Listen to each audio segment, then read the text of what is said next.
how to properly burn onto optical media, Blu-ray disc, DVD. I've been doing it wrong for over 2 decades. Yeah.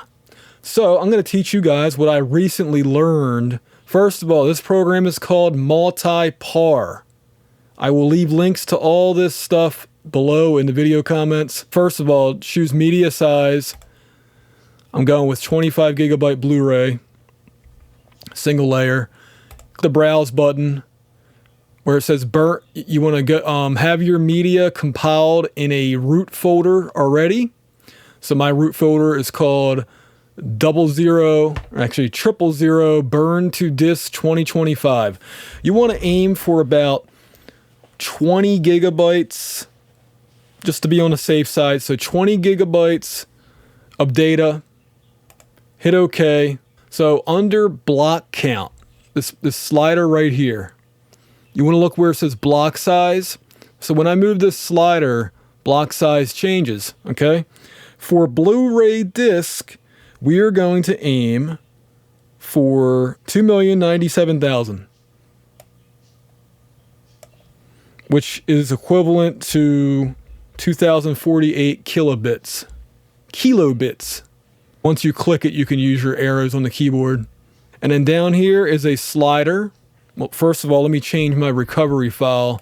I'm going to call this February 2026-1. It's the first optical disc I've burned this month. That's what I'll end up calling the disc itself. And then I'm going to make this approximately 2 gigabytes, which should be good enough for 20 gigabytes of data. And so again, once you move the slider down here, the efficiency percentage changes. And also, you'll see that where it says number of files changes, and the recovery data size will change too. 2,147,483,648. Just to make it a little simpler, we're aiming for 2,147,000,000. But if you want it to be exact, that's the number. And I'm looking at the number right here. It's raw bytes.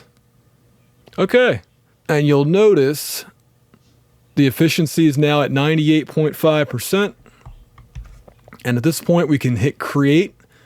Now, if you want to fill your disk up, which I don't recommend because you can physically damage the disk just with your fingerprints. So I don't ever burn up to the very edge of the disk. It's just something I've always avoided doing. It makes sense. You don't want to put if your fingers are going to go there anyway when you pick the disk up out of the case, well, why put data there where it can get easily damaged?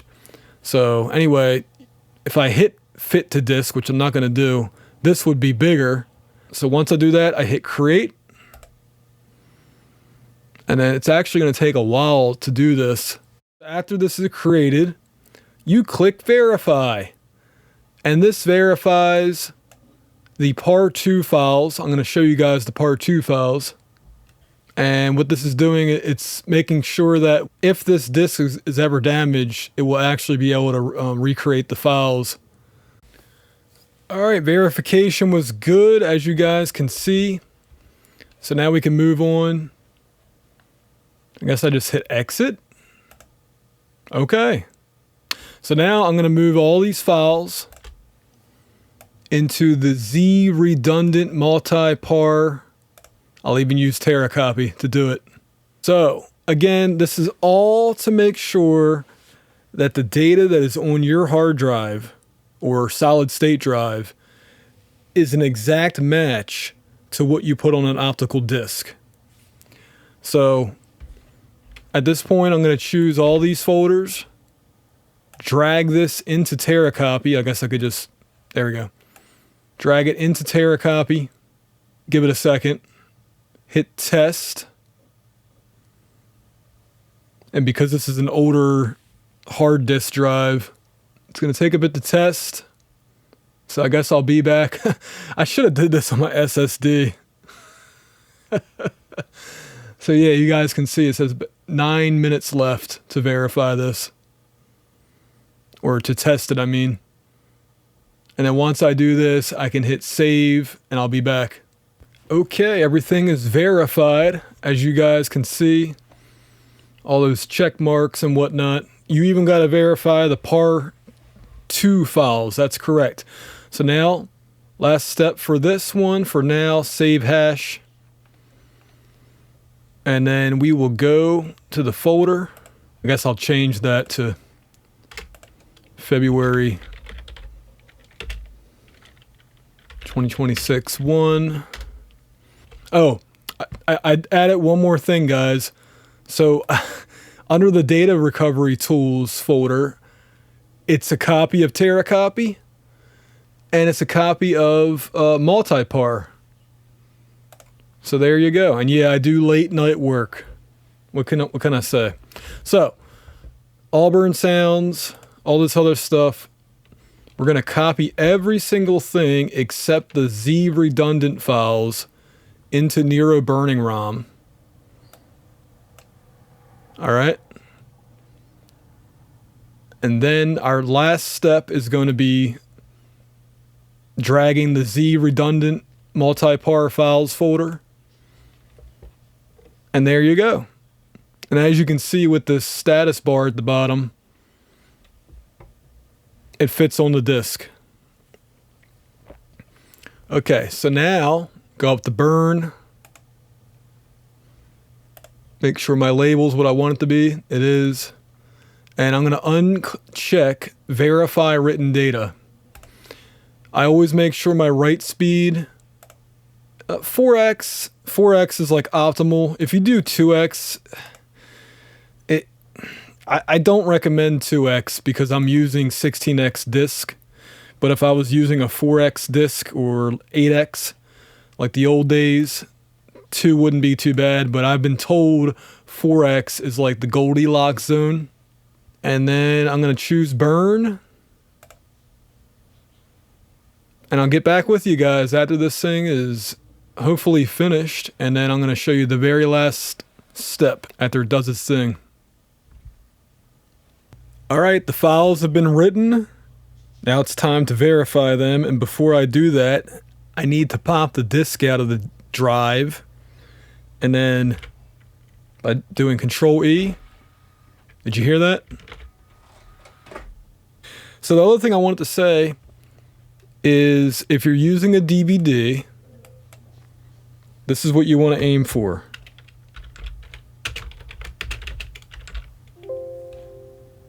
Oh. That. And then this time, instead of the files being 2048, the block sizes, you want to aim for 5, which is equal to 512 kilobits, or 1,048,576, which is equal to about 1024. The smaller the block size, the more the higher the chances that your files will be able to be recovered. I highly recommend using an SSD. Had I used an SSD, all this creation stuff would have been a lot quicker. This is the final step. Double click on the February, the hash file. I'm sorry, right click on it. Choose TeraCopy, or just, I think if I double click it, it should work. Yep, there it is. And so now it's going to verify, and because it's on a disk, it's going to take a lot longer. So it'll go quicker once the drive spins up. But yeah, once it does that, I'm not going to show you guys if it worked or not. I'll tell you in the comments section whether it worked. How about that? But anyway, there you go. If you liked the video, if you learned something, give it a thumbs up. It's a shame that computers don't come with DVD burners anymore. As far as I know, they don't. I mean, you know, they just fell out of fashion, and I'm like, well, I'm literally a guy that probably has, I'm going to say, easily 800 discs of different varieties, DVDs, Blu-rays, Blu-ray recordables, my own CDs, mini CDs. You know, so I have all these optical discs, and a computer without an optical drive just feels wrong to me. So thank you all for watching. Again, if you learned something, drop me a comment, hit the like button. I'm going to try to do a few more of these kind of like, you know, normal computer usage kind of videos. I like them. I try to improve my craft as much as possible. And I'm learning more stuff, even though I'm, you know, I'm getting up there in age, you know what I'm saying? But that's okay. You know, you retain the old, you learn the new. This is new to me, newish to me, but it's something I should have been doing a long time ago, as I said in the beginning of the video. See ya, Adam, Real Home Recording. Bye.